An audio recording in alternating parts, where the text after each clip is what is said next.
A paz do Senhor, queridos, estamos começando mais uma semana com os momentos de reflexões e nesta semana nós vamos estar recebendo o pastor Abdullah do país Santo Tomé e Príncipe, lá da África. E ele vai trazer experiências culturais, sociais e espirituais daquele país que o evangelho está sendo desenvolvido. Espero que essas mensagens, essas histórias, esses testemunhos possam abençoar a sua vida e sua semana. Curta, compartilhe, se inscreva em nome de Jesus. Fique na paz. E você, como é que foi a sua primeira experiência com o Evangelho? Quando você se converteu, experiência de conversão, como é que foi isso? E depois começou a arder o chamado aí para fazer missões e o seu chamado pastoral. Bom, eu vivia com o pai na roça e não era fácil.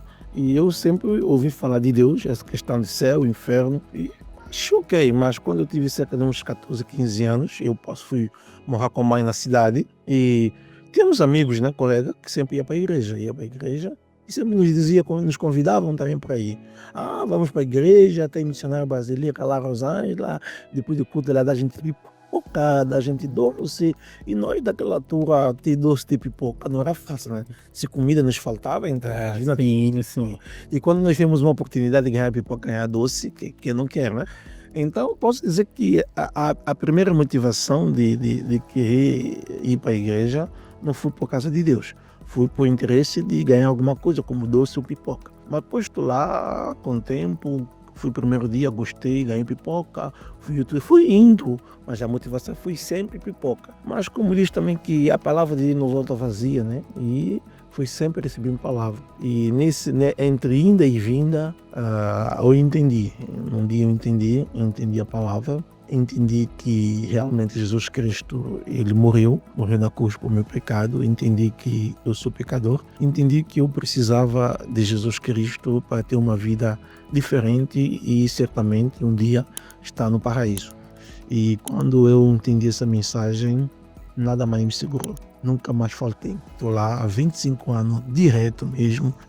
Eu, quando recebi Jesus em 2000 e pouco, 2000 e quase 2001, em 6 meses depois de discipulado, eu batizei em 2002. Eu batizei e estou até hoje ministrando, participei já de muitos ministérios. Quantos anos você tinha quando... Eu tinha naquela altura 16 anos. 16 anos. 16 anos assim, entendeu? Mas eu já ia antes de 16 anos. E batizei e comecei a aprender mais e mais sobre Deus. E eu sempre percebi que havia algo diferente que eu tinha que fazer. Não seria... A minha função não era comum, não era o do geral. Eu poderia fazer algo diferente e mais além, assim podemos dizer. E eu sempre gostei de fazer trabalho. Quando eu trabalhava na igreja, eu sentia que é mesmo aqui, sabe? Tipo peixe, quando você tira de terra, coloca na água. Ele sente que, não, eu caí no meu habitat.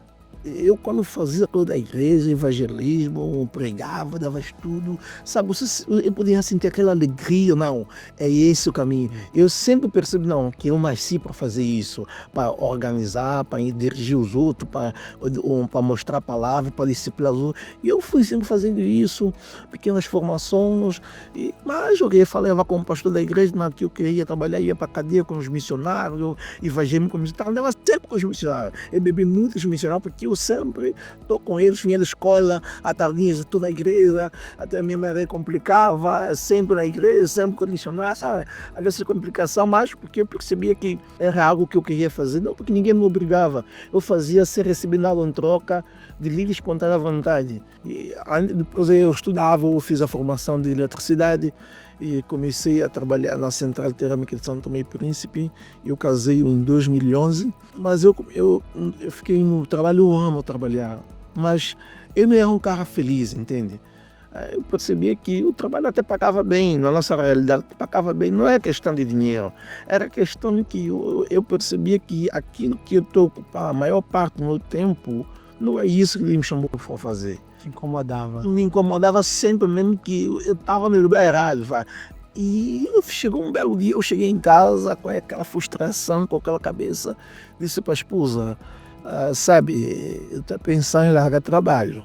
Agora imagina uma mulher quando você chega em casa, de repente, estás a pensar em largar trabalho. E foi um espanto para ela, até perguntou se eu estou bem, se passa alguma coisa. aquela carência, dá-me bem, passava minha coisa, porque naquela altura eu era a única que trabalhava, ela estudava.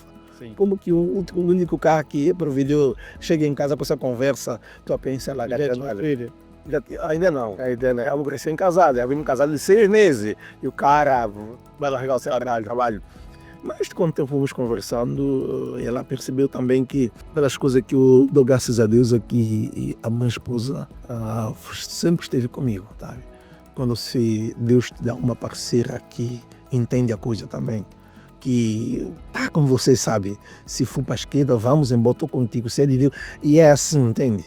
E quando passei a visão para ela, entendeu, e houve a oportunidade de irmos para Angola estudar um pouquinho mais, aprender mais sobre Deus. E ela abriu mão da escola, trancou matrícula e decidiu ir comigo mesmo. De bem assim, sem força, sem nada. Então, eu posso dizer que é uma companheira mesmo, é alguém que Deus colocou mesmo na minha vida, que ajuda mesmo no ministério. Por exemplo, eu estou cá em Santo Tomé, quem está lá a segurar as pontas é ela e outros líderes. Então, eu estou conto com ela mesmo, presente nos erros da igreja junto com os outros líderes lá, entendeu? Então, posso dizer que isso, e para dizer que não foi fácil, né? Porque quando você decide entrar nessa caminhada cristã, nessa jornada de ser missionário, ser pastor, ter carreira ministerial, há sempre desafios. O desafio começa no momento que nós precisávamos ir para Angola estudar. E o que a Junta de Missões nos enviou não cobria todo esse, tem que fazer passaporte, visto, passagem, e temos que correr atrás de mais dinheiro. Essa viagem para Angola já foi quando você já estava na junta? Posso dizer que o estar na junta se materializa quando eu recebo a bolsa, o seminário. Antes disso, não. Trabalhava na igreja normalmente, vivia com os missionários, ajudava, mas ainda não era missionário de jornada. Só passei a ser no segundo semestre de 2012. E esse chamado pastoral, quando você fez o chamado, você já tinha no coração. Mas quando materializou ali, que você foi efetivamente, falou, não, eu tenho chamado e agora a igreja lá me consagrar pastor, fazer o concílio. Como é que foi essa responsabilidade e se você já estava na junta com isso ou foi no período mesmo, tudo junto? Ok.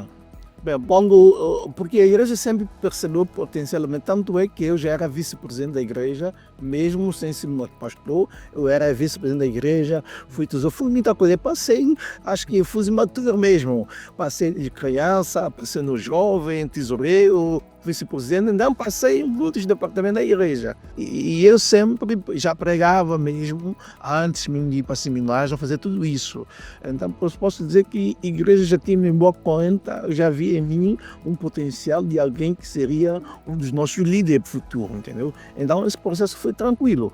Quando eu larguei trabalho, conversei com a esposa e cheguei, falei para a liderança, houve um abraço da coisa, uma mobilização. A igreja também é uma igreja também carente, mas ainda ajudou com o que tinha, para que esse adesão, exatamente, a igreja abraçou, enviou, passou carta de recomendação, apoiou o máximo possível nesse processo de viagem, com a ajuda de missões mundiais, tudo que nós precisamos para facilitar esse processo, a igreja esteve conosco e nos apoiou nesse processo. Poxa, que legal, que legal essa maravilha, né? Essa iniciativa também. Essa história toda percorreu por cada departamento da igreja, foi criando uma atividade.